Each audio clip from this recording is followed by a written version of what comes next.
Ringer is off. Resuming debate, the honourable member for Medicine Hat, Carson Warner. Thank you, Mr. Speaker. I rise today to address the government's intent to send Bill C-59, a National Security Act to amend oversight and powers for our security agencies directly to committee. As I have said in this place before, the top priority of this House must be to protect all Canadians. The protection of our people should be placed ahead of political manoeuvring and should be of top concern for all members, regardless of their political party.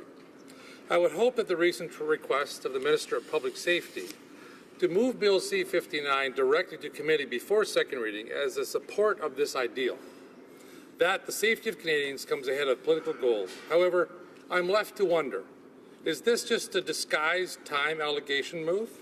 Or is this maneuver just a ploy to avoid multiple votes at second reading on this omnibus bill, as per the Liberals' recent changes to Standing Order 69, or both?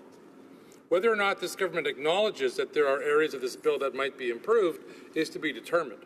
But my hope is that an open, thorough, and complete study of this bill will not be met with time limitations or political deadlines ahead of the goal of protecting Canadians. To do this, Mr. Speaker, we would need to allocate adequate time to ensure we hear from all points of view, from those that think this bill goes too far, and from those who feel it doesn't go far enough. Over my 35-year career in policing, I know full well that the playing field is not level. Our national security and policing agencies operate within the rules and are confined generally to national borders. They act in the best interest of Canadians to protect us and ensure that the measures they undertake are reasonable and in the public interest. Those who would seek to do us harm, both foreign and domestic, are not concerned about rules or about where they are from, but rather about what they intend to do. Empowering and supporting our security agencies is about defending the best interest of Canadians. This is why unreasonable limitations on our national security agencies will have a negative impact on protecting Canadians. Let's be clear. When we identify a specific list of activities that our security and intelligence agencies can do, and then create a set of rules around using those tools, we are creating a playbook for those seeking to do us harm to avoid detection and operate outside the reach of those agencies set to protect us. Unreasonable limitations on police, judges, national security agencies for monitoring known threats would be a mistake. Checks and balances are needed, but we need enhanced and more effective communications and information sharing and powers to determine threats in advance, not limiting those powers. Unprecedented attacks have been witnessed repeatedly across Europe. The killing of innocent people for no reason other than for them being members of an open, welcoming, and plural society. The recent events in Edmonton are a Canadian example, where Officer Mike Chernick was stabbed and heroically fought off an extremist attacker after being struck by a car. The suspect then went after innocent people using his vehicle. Canadians were sickened by this attack. Such things stand in direct contrast to our Canadian values: freedom to worship, freedom to speech, freedom from fear of random and cowardly attacks, all things that fundamentalists like ISIS are against. What concerns many Canadians was that the information about this individual being a threat was there, but that nothing was done to prevent it. We knew this man was a threat because Canadians came forward and reported him as a potential radical and suggested he could carry out an attack.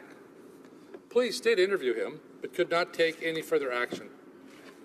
The same man came into Canada as a refugee after being ordered deported from the United States as a failed refugee claimant. It would be inflammatory to suggest that all illegal border crossers are like this one, but it would also be naive to think that others like him won't attempt to abuse our flawed system. The information was there, but it was not used in a form that could help Canadians, and police lacked the ability to take further actions. We owe it to those who are protecting us to give them the powers they need to act. Reducing or limiting the use of monitoring or recognizant orders does little to protect Canadians. And given that these orders come from a judge for monitoring of Canadians, it seems questionable at best that monitoring suspected or known threats should be limited. We owe it to all of those who work for the cause of protecting Canada from threats, both foreign and domestic, to ensure that the risk and execution of such attacks are mitigated. We owe it to everyday Canadians, people who are living good, honourable lives and seeking nothing other than to live free and to support their communities. It would be difficult to look into the eyes of Canadians to explain to Edmonton officer Mike Chernick, to victims of abuse and violence at the hands of extremists, that we don't want to empower our security agencies to defend us, that we don't respect their integrity enough to give them the tools to do their jobs, and that we can't trust them to act honestly and respectfully.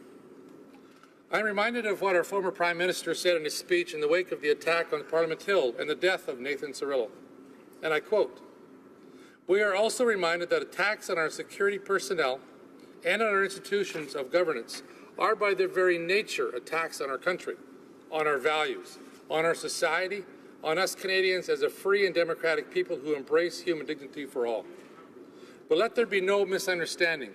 We will not be intimidated. Canada will never be intimidated. In fact, this will lead us to strengthen our resolve and redouble our efforts, and those of our national security agencies to take all necessary steps to identify and counter threats and keep Canada safe here at home.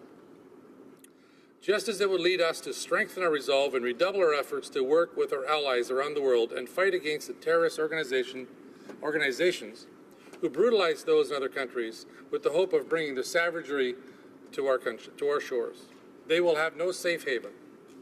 I have every confidence that Canadians will pull together with the kind of firm solidarity that has seen our country through many challenges. Together we will remain vigilant against those at home or abroad who wish to harm us." End quote. There must be an appropriate balance, and I would like to believe that all members of this House share that sentiment between empowering our frontline security and police agencies to do their jobs while respecting the rights of Canadians.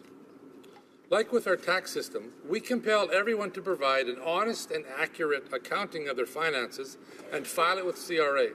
We then entrust a select group of people to review those filings to identify any potential issues. Those thought to be in violation of CRA rules are audited and, if guilty, are sanctioned. Throughout that process, there are checks and balances, with the responsibility far more critical than tax collection, that being the protection of Canadian values, the protection of Canadian lives, the integrity of our economy, and in fact, our very own way of life. Why would we expect a less vigorous national security program than that for our tax system? Why would we say that we are subject to greater scrutiny for potentially leaving something out of our taxes, but not if you're planning to attack our national security and public safety?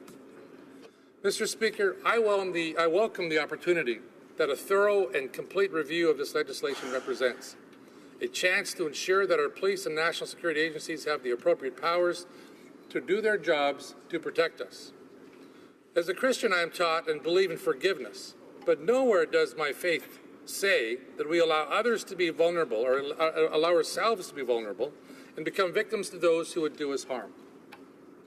Let us all work towards the balance in this legislation that provides tools for our security agencies, respects our rule of law, provides oversight and direction to our intelligence and security agencies, but most of all, Mr. Speaker, let us put the protection of Canadians first and foremost. Thank you very much. Questions?